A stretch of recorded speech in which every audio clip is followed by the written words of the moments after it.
Assalamualaikum warahmatullahi wabarakatuh. Sebelumnya perkenalkan, nama Nurul Qalbi dengan NIM 22129071. Prodi Pendidikan Guru Sekolah Dasar. Mata kuliah Konsep Dasar Biologi.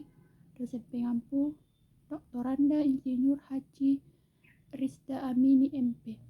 Di sini saya menjelaskan tentang perkembangbiakan tumbuhan dan fotosintesis. Di mana perkembangbiakan tumbuhan dan fotosintesis merupakan bagian tumbuhan yang sangat penting pada proses penyerbukan. Pada bagian ini terdapat alat kelamin jantan yaitu benang sari dan alat kelamin betina yang putih. Contohnya bunga Rafflesia arnoldii yang mengeluarkan bau busuk. Bau busuk menarik perhatian lalat sehingga lalat hinggap pada bunga Rafflesia arnoldii. Yang kedua, perkembangbiakan tumbuhan heterogami. Di mana di sini pertumbuhan heterogami, ganggang atau alga jenis tumbuhan yang hidup di air. Tumbuhan ini tidak bertindak sebagai produsen di dalam ekosistem air. Penyerbukan pada ganggang tertutup oleh air, bening sari hanyut oleh karena air, menempel pada putik. Yang ketiga, perkembangbiakan tumbuhan secara vegetatif.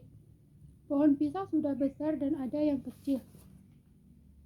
Pohon pisang sekecil sebagai individu, baru calon individu baru ini dinamakan tunas. Perkembangbiakan pada pisang tidak mengalami perkawinan sehingga tanaman pisang berkembang biak dengan secara vegetatif. Di sini saya menjelaskan perkembangbiakan vegetatif dibagi menjadi dua jenis. Yang pertama alami dan buatan. Yang pertama adalah perkembangbiakan tumbuhan secara vegetatif alami. Perkembangbiakan tumbuhan tidak mengalami masa penyerbukan atau perkawinan dan dilakukan secara alami atau tanpa bantuan manusia. Nah, di sini ada beberapa macam-macam perkembangbiakan tumbuhan secara vegetatif alami dan sebagai berikut. Yang pertama, umbi batang. Di sini saya akan menjelaskan tentang umbi batang. Umbi batang adalah bagian tubuh tanaman baik. Batang ataupun akar yang digunakan untuk menyimpan cadangan makanan. Saat ditanam di tanah, umbi ini bisa tumbuh menjadi tanaman baru. Contohnya, tanaman yang berkembang biak dengan umbi batang adalah kentang, ubi jalar, talas, bengkuang, dan gadung. Nah, di sini saya akan menjelaskan tentang umbi akar. Umbi akar merupakan perkembangbiakan yang memanfaatkan akar sebagai tempat menyimpan cadangan makanan sekaligus digunakan untuk menjadi tanaman yang baru. Contohnya, tanaman yang berkembang biak dengan umbi akar adalah singkong, lobak, dan wortel. Nah, di sini saya menjelaskan tentang umbi lapis.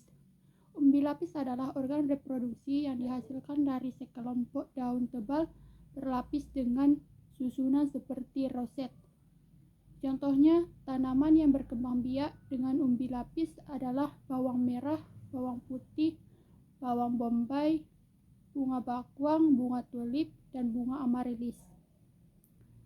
Nah, yang keempat adalah sporma. Sporma yaitu organ reproduksi yang bertujuan untuk penyebaran pada tumbuhan berpuluh tidak berbiji. Sporma biasanya memiliki satu atau lebih sel tubuh dalam lapisan pelindung. Contohnya lumut, jamur, tanaman, dan paku. Yang kelima adalah akar tinggal. Akar tinggal bisa disebut rimpang adalah perkembangbiakan tumbuhan yang tumbuh dan menyebar di bawah permukaan tanah. Contohnya adalah jahe, lengkuas, kunyit, dan temulawak. Nah, yang keenam adalah geragi. Geragi merupakan perkembangbiakan tumbuhan dengan memodifikasi batang yang tumbuh di samping atau biasa disebut cabang di batang. Contohnya stroberi, rumput teki, dan pegangan. Nah, di sini tunas. Tunas merupakan tumbuhan yang tumbuh dari bagian tumbuhan seperti akar dan daun. Di mana contohnya seperti tumbuhan yang berkembang biak dengan tunas adalah cocor bebek, cemara, dan sukun. Yang kedua adalah perkembangbiakan vegetatif buatan. Di sini saya akan menjelaskan tentang perkembangan biakan buatan adalah proses reproduksi Tanaman tanpa melalui proses perkawinan tetapi tetap mempertumbuhkan campur tangan manusia. Nah, di sini saya akan menjelaskan macam-macam perkembangbiakan secara vegetatif buatan adalah sebagai berikut. Yang pertama adalah cangkok. Cangkok adalah proses mengembangbiakan tanaman dengan cara mengupas bagian kulit batang yang sudah besar sampai terlihat bagian kambiumnya. Tanaman yang bisa dikembangbiakan dengan cara mencangkok adalah seperti dikotil, seperti mangga, rambutan, jambu, dan lain-lain sebagainya. Nah, yang kedua adalah stek batang. Stek batang adalah perkembangbiakan dengan cara memotong batang tanaman yang sudah besar. Contohnya adalah sukun, singkong, kelengkeng, cabai, tomat, kangkung, dan anggur. Nah, di sini yang ketiga adalah stek daun. Stek daun ini dilakukan dengan cara memotong daun yang sudah dewasa, kemudian daun tersebut ditanam dan akan menghasilkan tumbuhan baru. Nah, contohnya adalah seperti kaktus, lidah buaya, cocor bebek, dan begonia. Yang keempat adalah okulasi. Okulasi menggabungkan tanaman dengan menempelkan potongan pucuk dari batang sebuah tanaman ke batang tanaman lainnya. Okulasi bisa dilakukan pada tanaman mangga, kelengkeng, alpukat, jeruk nipis, dan kamboja. Nah, di sini yang kelima adalah kopulasi, di mana kopulasi ini merupakan kegiatan menggabungkan batang bawah dan batang atas pada sebuah tanaman. Tanaman yang dapat dikembangbiakan dengan teknik kopulasi adalah kopi, durian, singkong, tomat, terung, dan mangga. Nah, yang bagian kecil adalah perkembangbiakan hewan secara generatif. Hewan yang berkembangbiak secara bertelur, melahirkan, dan bertelur melahirkan merupakan hewan yang berkembangbiak dengan cara generatif atau melalui perkawinan. Yang pertama adalah perkembangbiakan hewan secara bertelur atau ovipar. Hewan yang berkembangbiak dengan cara bertelur adalah ovipar sebagai berikut. Yang pertama, tidak memiliki daun telinga. Yang kedua, menutupi tubuh berbulu tapi tidak berambut. Yang ketiga, tidak memiliki kelenjar susu atau bukan manusia atau bukan malaria. Nah, di sini hewan yang berkembangbiak dengan cara bertelur tidak hanya hewan yang hidup di air. Hewan yang hidup di air juga dapat berkembangbiak dengan cara bertelur seperti ikan. Namun tidak semua jenis ikan berkembangbiak dengan cara bertelur. Ikan lumba-lumba dan paus termasuk hewan mamalia sehingga berkembangbiak dengan cara melahirkan dan vivipar. Ikan hiu dan ikan pari adalah jenis ikan yang berkembangbiak dengan cara bertelur dan melahirkan atau ovipar.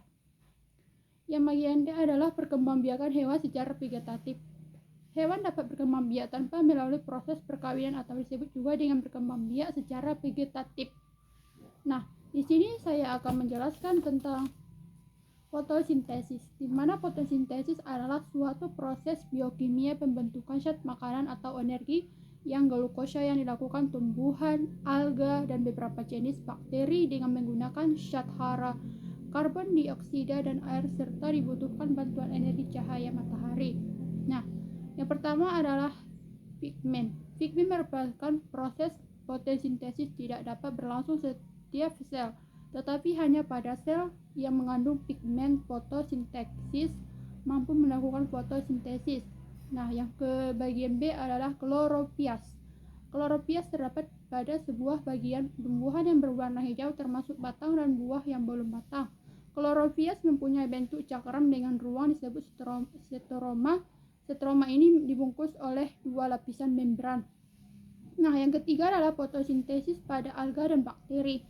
Alga terdiri dari alga multiseluler seperti ganggang hingga alga microscopia yang hanya terdiri dari satu sel. Nah, yang ke bagian D adalah cahaya tampak.